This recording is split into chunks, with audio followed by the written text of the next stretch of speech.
"Don't worry, human. This will not harm you," said the alien woman, her voice soft but oddly precise, as she prepared for procedure. Commander Elijah Gray's muscles tightened as the violet-skinned alien leaned over him. Her long silver hair fell like a waterfall around her face, partially obscuring her sharp features. The form-fitting black suit she wore clung to her body, revealing curves that were both unfamiliar and yet strangely alluring. "Relax, human male," she continued, her voice carrying an unsettled mechanical tone that made Elijah feel a shiver run down his spine. His hand shot up instinctively. "Hold up a second," Elijah said, his voice firmer than he felt. "What exactly are we talking about here?" The alien xenobiologist, named Aria, tilted her head slightly, her amber eyes studying him with detached curiosity. "The final phase of our protocol requires biological compatibility testing. It is a standard procedure," she explained. Elijah's heart raced. "Couldn't you have knocked?" he asked, trying to regain control of the situation. His quarters aboard the Endurance had been meant as his sanctuary, his place of peace after long negotiations. Aria straightened her posture, completely unfazed by his discomfort. "Knocking is inefficient. The procedure must be completed before the treaty's signing tomorrow." Elijah stood abruptly, moving away to put some space between them. At 6 feet 4 inches, with a physique honed through years of military training, he usually towered over most beings. But Aria, despite her smaller frame, seemed to stand nearly at eye level with him. "Look," he said, trying to keep his voice steady, "I appreciate your commitment to interspecies relations, but on Earth, we have something called consent and personal space." He ran a hand through his dark hair, shaking his head. "Maybe you could explain what this procedure is before just barging in like this." Aria's expression remained impassive. "The procedure involves extracting genetic material to verify compatibility between our species. Our scientists believe humans and Varians share enough biological similarities to form a viable alliance." "Genetic material?" Elijah repeated, his voice flat. "And how exactly were you planning to extract this material?" For a brief moment, uncertainty flashed across Aria's face, but she quickly regained her composure.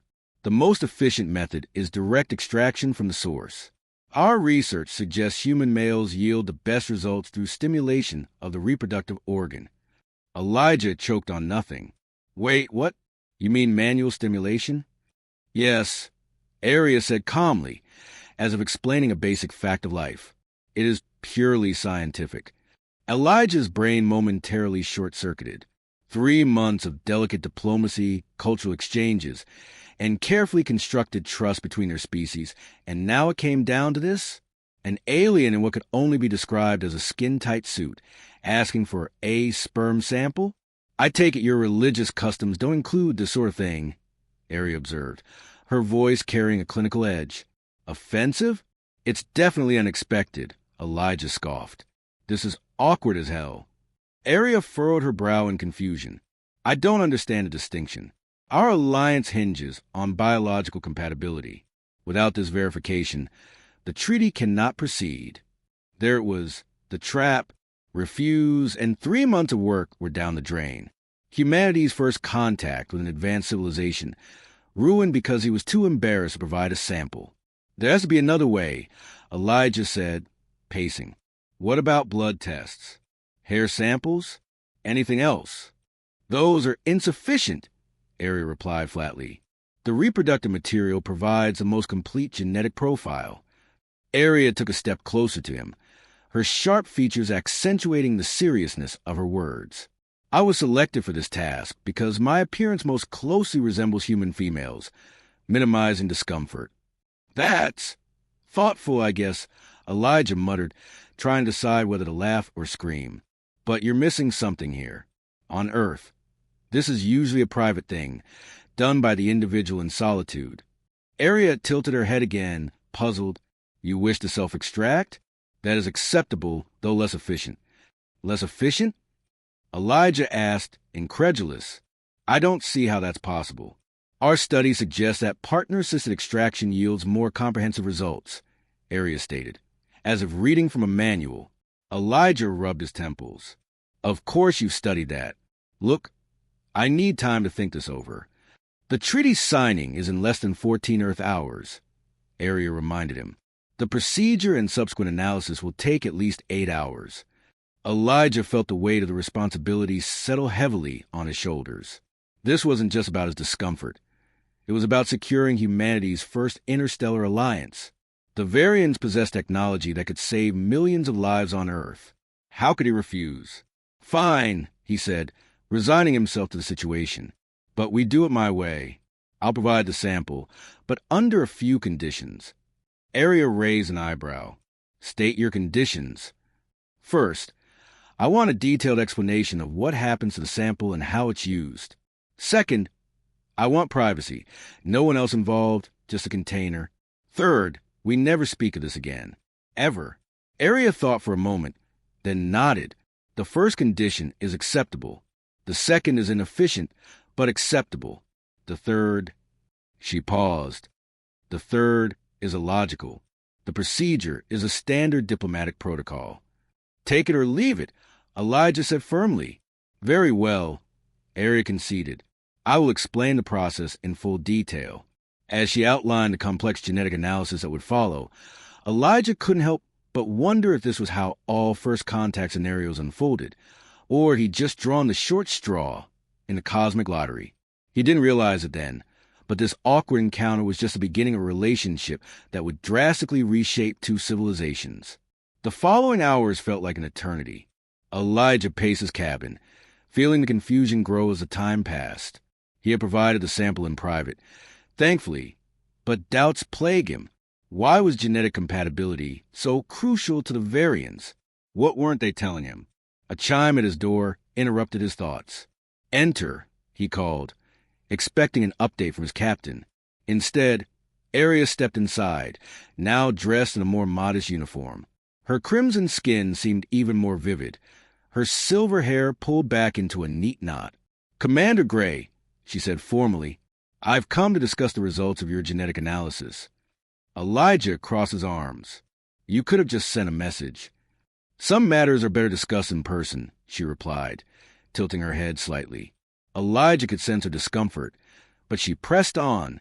Your sample was exceptionally compatible with our physiology, more than we expected. And that means... Elijah asked, his brow furrowed. It means you've been selected for an extended cultural exchange, she said, taking a step closer. After the treaty's signing, you will stay with us while your crew returns to Earth. Elijah blinked in shock. That wasn't in the mission parameters. The request came from our High Council, she explained. Your participation is critical. Why me specifically? Elijah asked, tried to understand. Arya hesitated, her amber eyes searching his face. May I speak freely? Please do, Elijah said, lowering his arms. The Varian people are facing a crisis, she said softly. For 3 generations, our birth rates have declined. Genetic diversity has diminished. We're slowly dying. Elijah hadn't expected such blunt honesty. And you think human DNA can help? We've studied 17 species across 12 star systems, she explained. Humans, specifically, show the highest compatibility we've ever encountered. She gazed out the viewport, her eyes lingering on the distant stars. Our scientists believe a genetic exchange could reverse our decline. And by genetic exchange, you mean exactly what I think you mean? Elijah asked, his voice tense. Yes, she confirmed. The cultural exchange will be genuine. We have much to learn from each other. Elijah observed her carefully. There was something more to this, something personal. He could see it now, the weariness in her eyes, the tension in her posture. This wasn't just a scientist standing before him. This was a woman carrying the future of her people on her shoulders. Why me? He asked, his voice softer now. Why specifically me? Arya stepped closer, and Elijah could feel the heat radiating from her. Your genetic structure contains rare markers that complement ours, she said, her voice barely above a whisper. And there's something else. What's that? Elijah asked. Something personal, she admitted, her gaze intense. I requested to be your liaison because when we first met, I felt something. Are you saying you're attracted to me? Elijah asked, his heart pounding. Attraction is an insufficient term, she replied, her voice growing hushed. There's a biochemical compatibility between us that goes beyond anything we've ever seen. Elijah's mind raced. So this is still just science to you? It began as science, Ari admitted, but it has become more complicated. The air between them grew thick with unspoken tension. Elijah struggled to focus, his mind reeling from the weight of everything unfolding around him. About this cultural exchange, he said slowly. What exactly would it entail? You would live with us, Aria said, her voice steady. Learn our ways, share your own. And yes, eventually, if compatibility is confirmed and mutual consent is reached, there would be further biological exchange. You're talking about having a child together? Elijah said bluntly. That would be the ultimate goal, she confirmed, but only after relationship development has been established.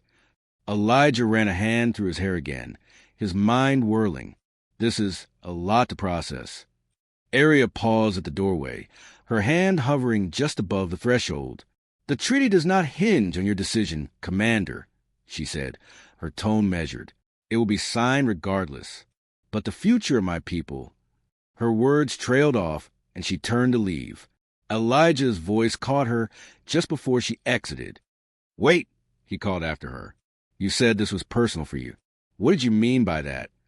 Aria's usual composure flickered for a moment, her mask of detachment slipping just slightly. I am the last of my bloodline, she said quietly, her voice barely a whisper. 7 generations of xenobiologists, all lost to time. My sister died last year in childbirth, our 3rd loss in as many generations.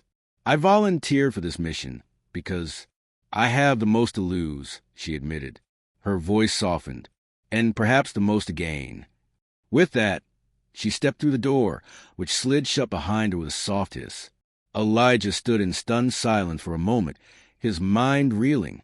What had started as a diplomatic mishap had now unfolded into something far more complex, a possible key to saving an entire species, and perhaps something even more personal between him and the enigmatic alien scientist. Tomorrow, he would have to give his answer. Tonight, however, he had a lot to consider. The treaty signing ceremony was a spectacle, everything humanity had dreamed of. The hall was filled with the highest-ranking officials from both sides, and Captain Reyes and the Zark High Chancellor exchanged formal declarations with all the ceremony befitting humanity's first interstellar alliance. The assembled dignitaries applauded politely, their faces bright with optimism. Elijah stood at attention in his ceremonial uniform, his gaze fixed ahead but acutely aware of Aria's presence across the hall. She caught his eye briefly, her expression unreadable, but the intensity of her gaze sent a ripple of unease through him.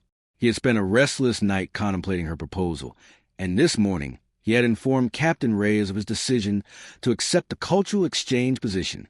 To new beginnings, the High Chancellor proclaimed, raising a glass of shimmering blue liquid. To new beginnings, the assembly echoed, their voices blending in a harmonious chorus. Hours later, as Endurance prepared for departure, Elijah stood in the docking bay, saying his farewells. Dr. Larkin, his trusted colleague, gave his shoulder a firm pat. You sure about this, Commander? Larkin asked quietly, his tone serious. As sure as I can be, Elijah replied. Someone has to represent Earth's interests. Larkin nodded reluctantly. Just be careful, and remember, your loyalty is to humanity. I haven't forgotten, Elijah assured him. Captain Reyes approached last. Commander Gray, she began, dropping her formal tone for a moment. Earth appreciates your sacrifice. We've established regular communication protocols, and we expect monthly reports. Understood, Captain, Elijah replied. Trust your instincts, Elijah, she added before giving him one last salute. After the formalities were over, Elijah watched his Endurance lifted off into the sky, leaving him behind on an unfamiliar world. A strange mix of apprehension and anticipation settled in his chest. He was now the only human among the Zarks, facing an uncertain future. You'll be staying here, Aria said, appearing at his side as they approached the Zark residential complex. The architecture was a sight to behold. Organic, flowing lines that seemed to pulse with life, as though the building itself breathed in tandem with its inhabitants. Elijah's quarters, though clearly alien in design, were spacious and comfortable. Arya led him inside. "These will be your private chambers," she explained, her voice echoing in the open space. "Mine are adjacent, should you need anything." "Adjacent?" Elijah raised an eyebrow. "Is that arrangement uncomfortable for you?" she asked. "No, just convenient," he said, trying to suppress a smirk. A small smile tugged at her lips. "Indeed." In the weeks that followed, Elijah immersed himself in Zark culture. With Arya as his guide, he spent hours each day learning the intricacies of their language, history, and technological innovations. He discovered that, while the Zark society placed a high value on precision and efficiency, they also held rich artistic traditions that celebrated their ancient heritage. What surprised him most, however, was the subtle transformation he noticed in Arya. The clinical detachment that had initially defined her gradually softened. She laughed at his jokes, shared personal anecdotes, and even displayed an interest in human customs that seemed to go beyond scientific curiosity. One evening, after an intense language session, they relaxed in Elijah's quarters, sipping on a drink that tasted like a blend of spiced honey. "Your progress is remarkable," Arya commented. "Most species struggle with our tonal nuances." "I have an excellent teacher," Elijah replied with a smile, noting the faint flush that crept across her crimson cheeks. "There's something I've been meaning to ask," she said, setting her glass down. "Human courtship rituals. They seem unnecessarily complex." Elijah chuckled. "That's one way of putting it. Would you explain them to me?" Arya's voice was soft, her gaze fixed on him with an intensity that left him momentarily speechless. "Well," he began, suddenly aware how close they were sitting on the platform. "It starts with attraction, whether physical, intellectual, or both." Her dark eyes locked onto his with undisguised curiosity. "And then comes getting to know each other, spending time together, figuring out compatibility," Elijah explained. "As we've been doing." "I see," she observed, her voice thoughtful, "but usually without the diplomatic implications." "Exactly," Elijah said. "Human courtship tends to be less structured." Arya shifted slightly, closing the space between them, and once compatibility is established, Elijah's pulse quickened. "Physical expressions of affection often follow," he said, his voice lower now. "Humans are very tactile creatures." With deliberate slowness, Arya extended her hand, resting it lightly on his forearm. The contact sent a jolt through him. "Like this?" she asked softly. "That's a start," Elijah said, his voice barely a whisper as her fingers traced slowly up to his shoulder. "Is this purely an experiment?" he asked, his heart racing. "Or is this something more?" "Perhaps both," Arya admitted, her voice low and tinged with something unfamiliar. "The scientific part of me is fascinated by your physiological responses, but there's another part of me that simply wants to touch you." The honesty in her words broke something loose inside Elijah. He reached up, brushing a strand of silver hair from her face. "Human courtship also involves reciprocation," he murmured. Her breath caught when his fingers grazed the edge of her pointed ear. "I find that logical." What followed was an exploration of each other that transcended the boundaries of species and culture. Their connection was both tender and intense, an intimate discovery that, despite the alien landscape around them, felt oddly like coming home. Later, as they lay entwined, Arya traced delicate patterns on his chest with her fingers. "I must confess something," she said softly. "The compatibility tests were genuine, but there was another reason I chose you." Elijah propped himself up on one elbow, his heart pounding. "Oh." "From our first meeting," she continued, her voice soft and vulnerable, "I experienced what humans would call attraction. It was unexpected and distracting." Elijah smiled. So much for Zark's scientific detachment. Arya met his gaze, her dark eyes filled with emotion he hadn't anticipated. "This changes everything between us," she said quietly. "For the better, I hope."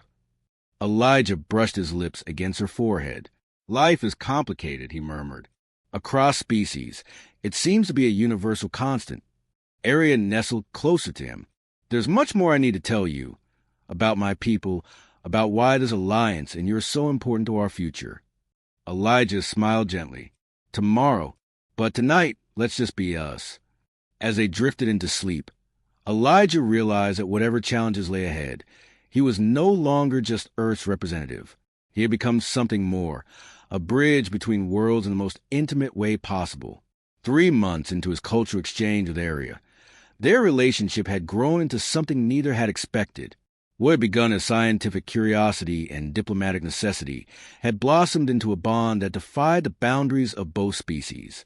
They had attempted conception twice, following Zark biological protocols that aligned with their fertility cycles.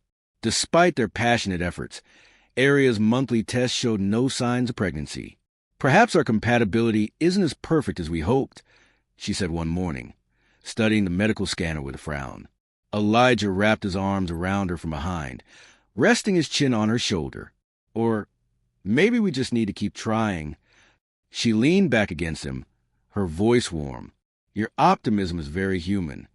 Is that a compliment or an observation? He asked with a grin. Both, she replied, turning in his embrace. The High Council is growing concerned. They expected results by now. Elijah tensed slightly.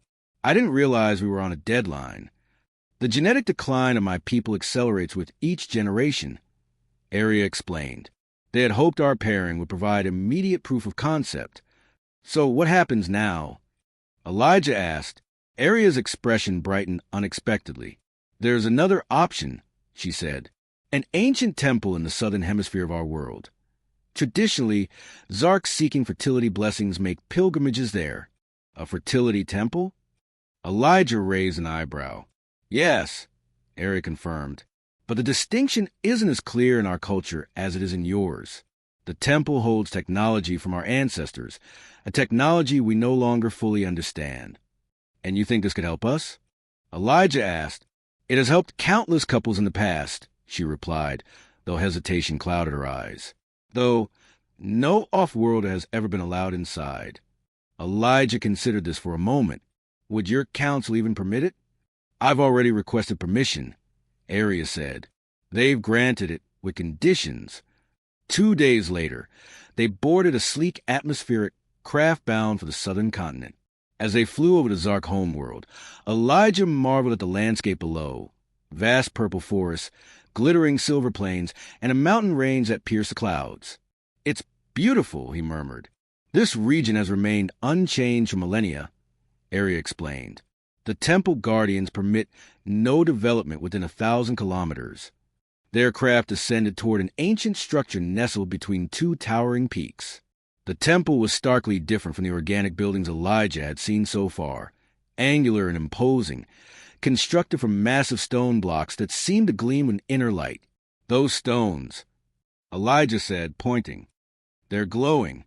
Yes, Area replied. Luminite crystal. It responds to biological energy. The stronger the life force nearby, the brighter it glows. As they landed, they were met by 3 robed figures. The temple guardians, their crimson skin marked with elaborate silver designs. Welcome, seekers, the central figure in the chamber intoned. I am Keeper Fail, and the temple has been prepared for your arrival. Elijah noticed the guardian studying him with a barely concealed sense of fascination. After all, he was the first human to step foot on these sacred grounds. The human male appears strong, one guardian whispered to another. Perhaps his vitality will awaken the ancient systems. Leandra squeezed Elijah's hand reassuringly as they were led further into the temple. The interior was cool, and the dim lighting cast long shadows down corridors that seemed to stretch endlessly into the dark. The walls were adorned with intricate carvings depicting what Elijah assumed was the history of the Zark people. These are the oldest records of our people, Keeper Fail explained, noting Elijah's interest. They tell the story of our origins. Elijah stopped before one particularly detailed panel, which depicted tall, luminous beings descending from the stars to meet with primitive Zarks. Who are they? He asked, pointing at the celestial figures. The Shapers, Fail said after a long pause, exchanging a look with another guardian. Those who gave us knowledge and purpose. Gods, Elijah asked. Not gods, Leandra interjected quickly. more like ancestors or guides. They continued deeper into the temple until they reached a circular chamber dominated by a raised platform.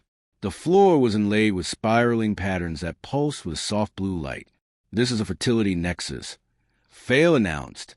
For thousands of years, couples seeking to conceive have come here to align their biological energies. Elijah raised an eyebrow. And how exactly does that work? You will both lie upon the platform, Fail explained. The temple systems will scan your genetic structures and attempt to identify barriers to conception. Sometimes, it merely requires an adjustment of hormonal levels. Other times, he trailed off. Other times, what? Elijah pressed. Leandra finished the sentence for him. Other times, the barriers are more fundamental. The temple cannot help in those cases. Fail added gravely, as the guardian prepared the chamber, lighting incense and activating ancient control panels. Leandra pulled Elijah aside. There's something I haven't told you, she whispered urgently. The temple doesn't just diagnose fertility issues. It contains records of every species the Zarks have encountered throughout history. Why is that important? Elijah asked, brow furrowed. Because, according to our official history, humans and Zarks have never met before your mission. But I've heard rumors that the temple archives might suggest otherwise. Before Elijah could respond, Keeper Fail approached him again. The nexus is ready, he said, his voice even. Please remove your outer garments and take your places on the platform. Elijah leaned in close to Leandra, whispering, We'll discuss this later. They complied, lying side by side on the cool stone surface. Immediately, the spiraling patterns on the floor brightened, and a humming vibration filled the chamber. Elijah felt a tingling sensation spread across his skin as unseen energies passed through his body.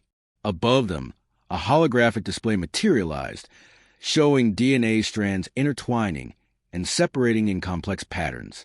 Fascinating, one guardian murmured. The human genetic structure is remarkably adaptive. Look there, another pointed.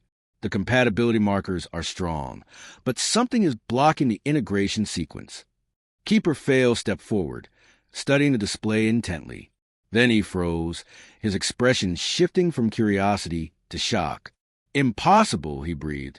What is it? Leandra asked, sitting up. The temple has found a match in the ancient records, Fail said, his voice trembling. Human DNA is already in our database, from over 10,000 years ago. Secure the human specimen. Keeper Fail barked, his previously reverent demeanor transforming instantly. This discovery must be reported to the High Council immediately. 2 temple guardians moved toward Elijah with surprising speed, but Leandra reacted faster. Grabbing his arm, she yanked him off the platform. Run, she hissed, snatching their discarded clothes with her free hand. Elijah didn't need to be told twice. Years of military training kicked in as he sprinted alongside Leandra down a dimly lit corridor, the shouts of the pursuing guardians echoing behind them. Left here, Leandra directed, yanking him into a narrow passage. There's a maintenance shaft that leads to the surface. They ducked into a small alcove, their hearts pounding as they quickly pulled on their clothes. What the hell just happened back there? Elijah whispered. Why did they call me a specimen? He demanded. The temple guardians answered to the ancient order, not the High Council. Leandra explained breathlessly. They're religious fundamentalists who believe in preserving Zark genetic purity. A human in their database threatens everything they believe about our origins. A shout echoed from nearby. They're closing in, Leandra said urgently, pressing her palm against a seemingly solid wall. A hidden panel slid open, revealing a narrow vertical shaft. Maintenance access. I studied the temple schematics before we came. Always prepared, Elijah said, impressed despite the situation. I had suspicions about what we might find, Leandra admitted. I didn't expect them to try to detain you. They climbed rapidly, the shaft bathed in pulsating blue emergency lighting. Below, the voices of the guardians grew fainter as the distance between them increased.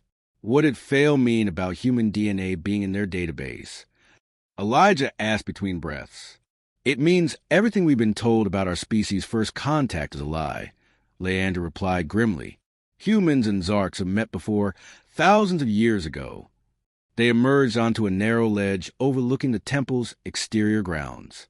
The mountain air was thin and cold, and the twin moons of the Zark homeworld cast an eerie light over the landscape. Our ship is on a landing pad, Elijah said, scanning the area for any signs of movement. They'll be watching it. There's an emergency shuttle in the maintenance bay, Leander said, motioning for him to follow. This way.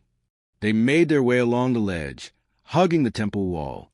Below, Elijah saw guardians emerging from various exits, spreading out in search patterns. Why didn't you tell me about your suspicions? Elijah asked as they moved. I wasn't certain, Leander replied, and I feared how you might react. Humans can be unpredictable when confronted with revelations about their past. That's rich, Elijah retorted, coming from someone whose people apparently erased an entire chapter of interspecies history. Leander stopped abruptly, turning to face him. Even in the moonlight, Elijah could see the pain in her eyes. I didn't know Elijah. I suspected, but I didn't know, she said, her voice trembling slightly. Everything I believed about my people's history, about our first contact with humans, it's all been a fabrication. Elijah's anger softened. Whatever deception had occurred, Leander was as much a victim of it as he was. I'm sorry, he said, touching her face gently. We'll figure this out together. A shout from below interrupted them. They've spotted us. A guardian called from the eastern ledge. They ran, no longer concerned with stealth. The maintenance bay was just ahead, a small structure attached to the temple's outer wall. Leandra slammed her palm against the access panel, and the door slid open. Inside was a small shuttle, sleek and utilitarian. As Leandra activated the launch sequence, Elijah secured the door behind them. Where are we going? He asked, strapping himself into the co-pilot seat. My family maintains a research outpost in the northern wilderness, Leandra explained as the shuttle hummed to life. It's isolated off their official grid. We'll be safe there while we figure out our next move. The shuttle lifted off just as the temple guardians breached the maintenance bay door. Leander piloted with expert precision, soaring them over the mountain range and away from the temple complex. As the adrenaline from their escape began to fade, Elijah found himself staring at Leander's profile, illuminated by the shuttle's control panels. Despite everything, his feeling for her remained unchanged, perhaps even stronger now that they were fugitives together. I downloaded the temple data while they were distracted by the DNA match, Leander said, breaking the silence. She pulled a small crystal from her pocket. Everything the temple knows about the ancient human contact is in here. You planned this, Elijah said, impressed. I planned for possibility, she corrected. I never expected to be fleeing from temple guardians. So what happens now? Elijah asked, his voice steady. We're essentially fugitives from your government, she replied. Not necessarily, Leander said. The temple guardians won't immediately report to the High Council. They'll want to verify their findings first, maybe even try to suppress the information. She reached over and took his hand. It gives us time to understand what we've discovered before deciding how to proceed. Elijah intertwined his fingers with hers, marveling at how natural it felt despite their alien physiologies. Whatever we learn, he said, it doesn't change what's between us. Leander's expression softened. You continue to surprise me, Commander Gray. Most beings will be questioning everything about our relationship right now. I'm questioning everything, Elijah said with a half-smile, except that some things, after all, transcended history and politics. As their shuttle soared to the night sky toward an uncertain future, Elijah realized that what had begun with an awkward diplomatic procedure had evolved into something neither of them could have predicted, a partnership that might now hold the key to rewriting the history of two civilizations. Leander's family research outpost was nestled in a valley, surrounded by towering silver-leaf trees that whispered in the constant northern winds. The facility itself was modest, a domed main structure with several smaller auxiliary buildings, all constructed to blend with the natural landscape. My parents built this place to study indigenous flora, Leander explained as she guided the shuttle to a landing pad partially concealed by vegetation. Convenient timing. Elijah remarked as he helped her power down the shuttle systems. "My family has always valued privacy from central authority," she replied with a hint of pride. "Some might call it paranoia. Today, it's our salvation." Inside the main dome, the space was surprisingly cozy, a stark contrast to the sterile efficiency of typical Zark architecture. Handcrafted furnishings, woven tapestries, and what appeared to be artwork adorned the walls. "This doesn't look like any Zark dwelling I've encountered," Elijah remarked as he looked around the cozy space. Leander's expression softened as she ran her hand along a carved wooden shelf. "My mother believed living spaces should reflect the organic world, not just serve functional needs," she explained. "The High Council always considered her eccentric." "I like eccentric," Elijah said with a smile, causing a brief flicker of warmth in Leander's gaze. The remainder of the day was spent setting up the research facility to analyze the data crystal they recovered from the temple. The work was complex and demanding, as they had to adapt the old systems of the facility to interface with the ancient technology. As the evening shadows lengthened, they sat in front of a holographic display that flickered with fragmented records from thousands of years ago. Leandra pointed to a sequence of symbols. "This is the earliest reference to humans in the temple's database," she said. "According to this, a vessel from Earth arrived in Zark space about 12,400 years ago." "That's impossible," Elijah said, leaning forward. "Human civilization was barely agricultural back then. We didn't have space travel." "Perhaps not the humans of Earth," Leander suggested thoughtfully. "But what if humans evolved on multiple worlds, or perhaps were seeded across the galaxy by some ancient civilization?" Elijah's mind raced, trying to digest the enormity of what she was suggesting. The implications were staggering. He looked at the passage Leandra highlighted. "Look at this," she said. "The Lifebringers came when the great withering threatened to end our species. They shared their essence, and new life flourished." "Lifebringers," Elijah repeated, his brow furrowing. "They're talking about humans." "It appears so," Leander said, "and the great withering sounds remarkably similar to our current genetic degradation." Elijah's voice dropped. "You think humans saved your species from extinction once before?" Leandra nodded, her excitement palpable. "Yes, I think humans helped save us once upon a time. And now—" She trailed off, scrolling through more records. Here, a reference to something called the Sundering. It seems there was a religious schism. One faction believed that human intervention was divine providence, while another saw it as contamination of Zark purity. Elijah sighed. "Let me guess, those who thought humans were divine lost the argument?" "The purest won," Leander confirmed. "They drove the humans away and systematically erased all records of their existence from official history.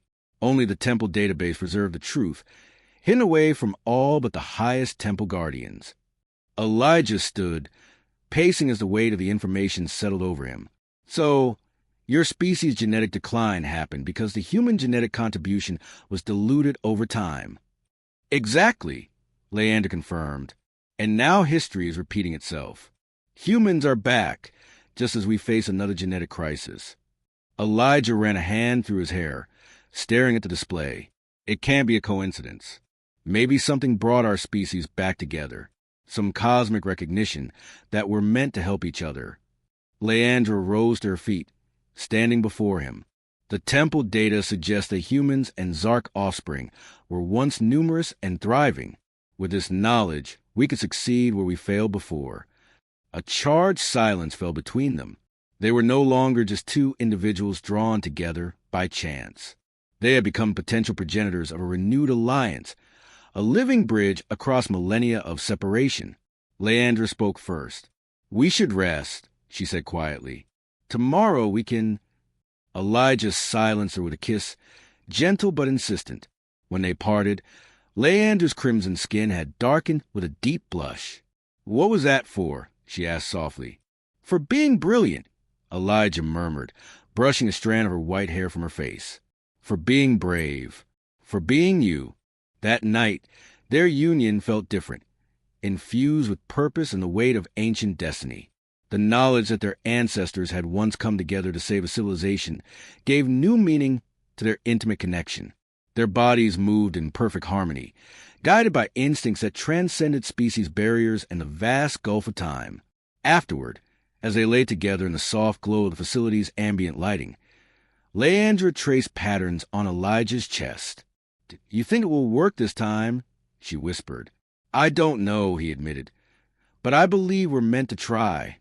3 weeks later, Leandra's hand trembled as she held the medical scanner. Elijah stood behind her, his breath caught in his throat as they both stared at the display. "Positive," she whispered, her voice breaking with emotion. "The genetic integration is stable. I'm pregnant." Elijah wrapped his arms around her, overwhelmed by a surge of emotions he couldn't name. Joy, fear, pride, and wonder all tangled together in his chest. "We did it," he whispered against her hair. "We did," Leandra agreed, turning in his embrace. "But this is just the beginning. The Temple Guardians will still be searching for us, and once the High Council learns of this pregnancy—" "One challenge at a time," Elijah interrupted, placing a gentle hand on her abdomen. "First, we celebrate this miracle." Leandra covered his hand with hers. "The first human Zark child in over 10,000 years. The first of many," Elijah added, his voice soft but filled with hope. "If the ancient records are correct, this is just the beginning." Outside the dome, the silver leaves of the northern forest rustled in the wind, as if the planet itself was whispering approval for the new life growing within Leandra. 2 months into Leandra's pregnancy, the morning sickness finally subsided. Elijah found her at the outpost observation deck, gazing at the silver forest as dawn broke over the mountains. "Feeling better?" he asked, handing her a steaming cup of herbal tea, which they had discovered helped settle her stomach. "Much," she replied, accepting the cup gratefully. "The child is stabilizing. My body is adapting to its unique genetic structure."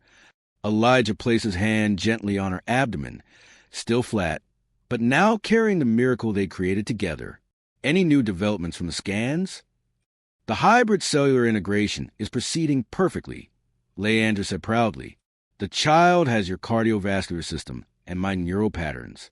A perfect blend." Their peaceful moment was interrupted by an urgent alert from the outpost communication system. They exchanged worried glances. "No one should have been able to contact us here," Elijah said, checking the security feed. "Not Valen's transport." The feed showed an unmarked craft landing, and a single figure emerged, a female Zark wearing medical insignia. Dr. Neris.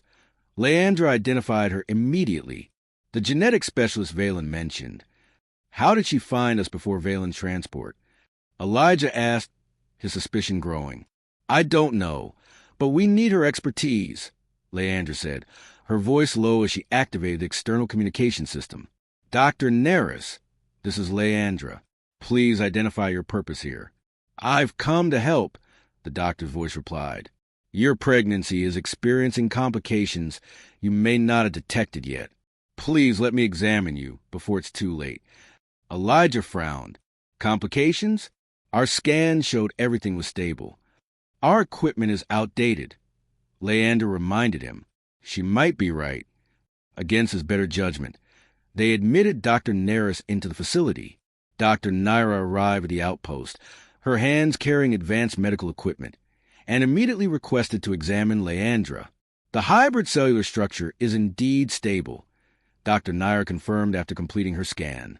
"But there is a significant issue with placental development. Without intervention, you could lose the child within weeks." "What kind of intervention?" Elijah asked, his protective instincts kicking in. "Specialized enzyme therapy," Dr. Naira replied, pulling out a vial of iridescent fluid from her case. "This will strengthen the connection between mother and child, ensuring proper nutrient transfer across the species barrier."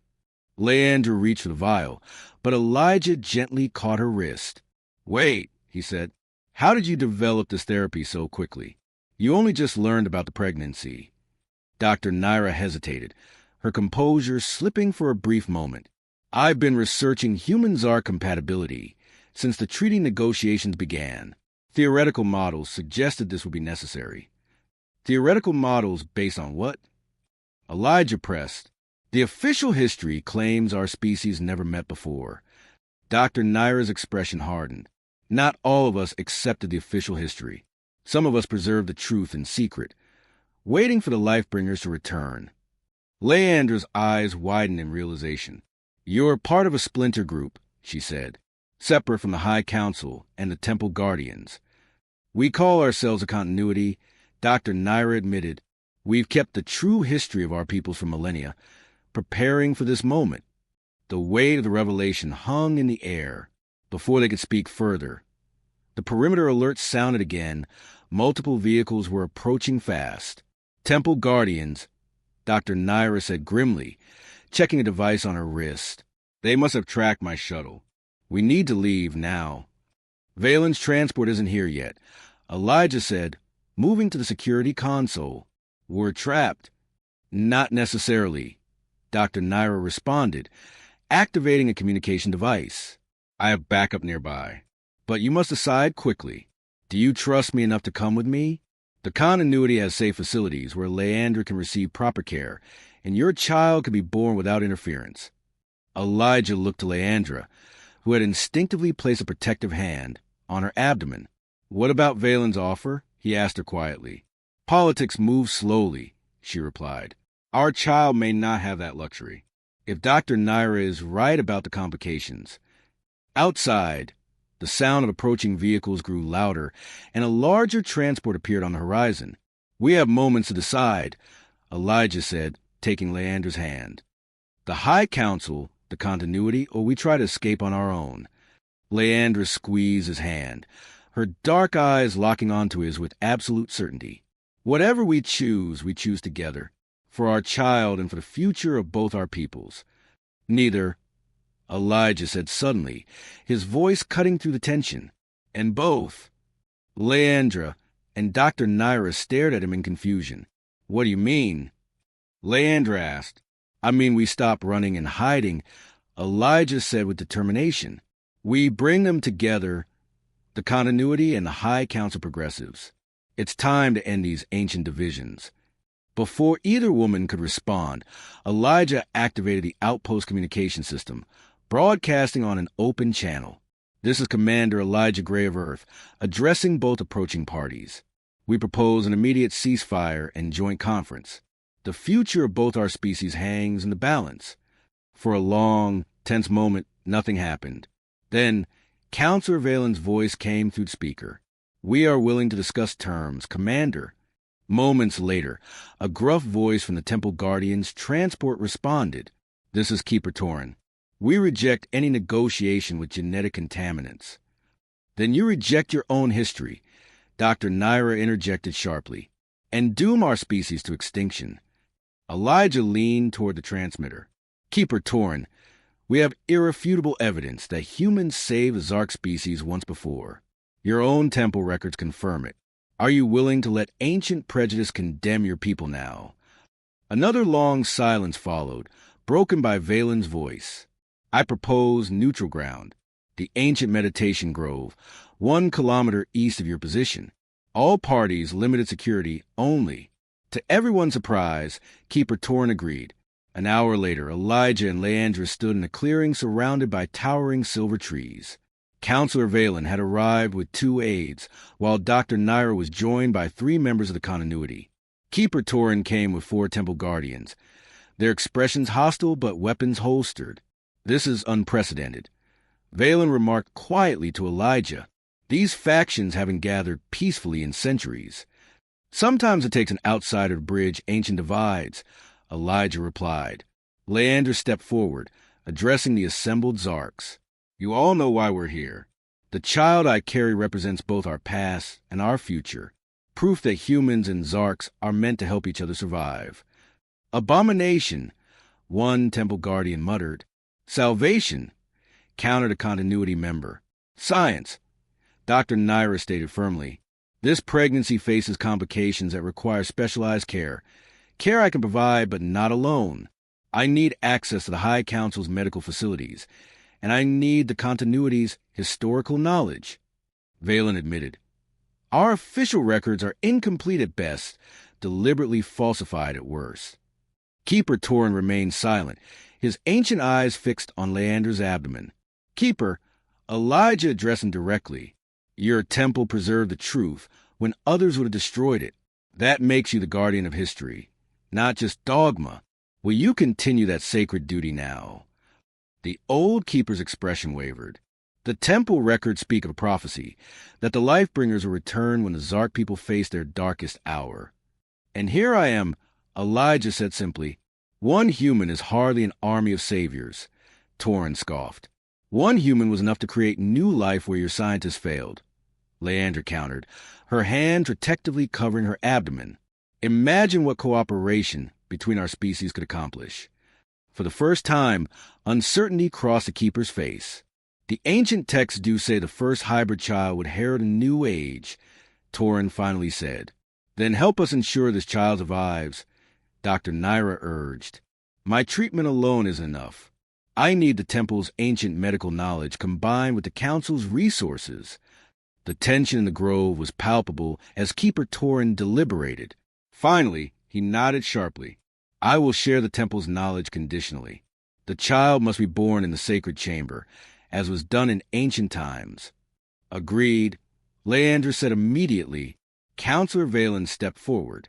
And the High Council will provide all necessary resources and protection in exchange for full disclosure of the temple records and continuity archives. Dr. Naira nodded, and the continuity members agreed as well. It's time our knowledge serves all Zarks, not just our members. As the details were finalized, Elijah moved to Leandra's side. You were right, she whispered. They needed a common purpose. They needed hope, he corrected gently, touching her abdomen. Something only we could give them. 7 months later, in the sacred chamber of the ancient temple, luminite crystal light pulsed rhythmically with Leandra's contractions. The birth of the first human Zark hybrid in over 10,000 years had drawn representatives from all factions. Temple guardians, High Council members, and continuity scientists, united in breathless anticipation. Dr. Naira directed the proceedings, combining ancient temple rituals with modern medical techniques. Elijah never left Leandra's side, gripping her hand through each wave of pain. You're doing amazing, he murmured, encouraging her as another contraction hit. Easy for you to say, she gasped, managing a weak smile despite her exhaustion. Next time you carry the hybrid baby. Next time, Elijah raised an eyebrow, his heart swelling at the thought of a future together. Before she could respond, Dr. Naira announced, The child is coming. One more push, Leandra. Moments later, a cry echoed to the sacred chamber, strong and clear. Neither fully human nor fully Zark, but something gloriously new. A daughter, Dr. Naira proclaimed, tears in her eyes, as she placed the infant on Leandra's chest. The baby girl had Leandra's crimson skin, though lighter in shade, with a dusting of Elijah's chestnut hair. Her tiny ears held a subtle point, and when she opened her eyes, they were a striking blend of Leandra's obsidian and Elijah's blue, deep violet pools that seemed to contain galaxies. She's perfect, Leandra whispered, her voice thick with emotion. What will you name her? Keeper Torin asked, his earlier hostility completely dissolved in the presence of new life. Elijah and Leandra exchanged a glance, having discussed this moment for months. Oh, Aurora, Elijah said softly. It means dawn in an ancient Earth language, and in the oldest Zark dialect, it translates to beginning. Aura, Leandra added, smiling. The dawn of a new beginning for both our peoples. As if understanding the significance of her name, the infant gurgled and reached up with tiny fingers, firmly wrapping them around Elijah's much larger hand. Strong grip, he laughed softly. She's going to be a force to reckon with, like her father. Leandra smiled proudly. Like her mother. Counselor Valen stepped forward. The High Council has prepared an announcement. With your permission, we would like to broadcast news of Aurora's birth throughout Zark space and to Earth. Earth. Elijah asked, surprised. We've established communication. Valen confirmed. A direct channel to Earth's governments was opened last month. They're eager to expand our alliance, especially in light of the historical discoveries. And the genetic treatments derived from your compatibility have already shown promising results. Dr. Naira added, the Great Withering may finally be ending. As the officials withdrew to give the new family privacy, Elijah sat on the edge of Leandra's bed, one arm around her shoulders and the other gently stroking Aurora's cheek. When you walked in my cabin that first day and said, "Relax, human male, this won't hurt," Elijah said, smiling tenderly, "I never imagined we'd end up here." Leandra laughed softly. I was so clinical then, so detached. "And now?" Elijah asked, his voice warm. "Now," she looked up into his shining eyes, "I understand why the ancient Zarks worship humans as life-bringers. You didn't just give me a child. Elijah, you taught me how to live, how to feel." "We taught each other," he corrected, leaning down to kiss her forehead. "And now we'll teach Aurora the best of both worlds." Outside, the twin moons of the Zark homeworld rose over the horizon, bathing the ancient temple in silver light. Inside, a new family dozed peacefully, unaware that across the galaxy, on a small blue planet called Earth, humans were looking to the stars with renewed wonder, learning that they were not alone and never had been. Aurora slept between her parents, her tiny chest rising and falling with each breath, carrying within her the legacy of two worlds and the promise of countless more to come.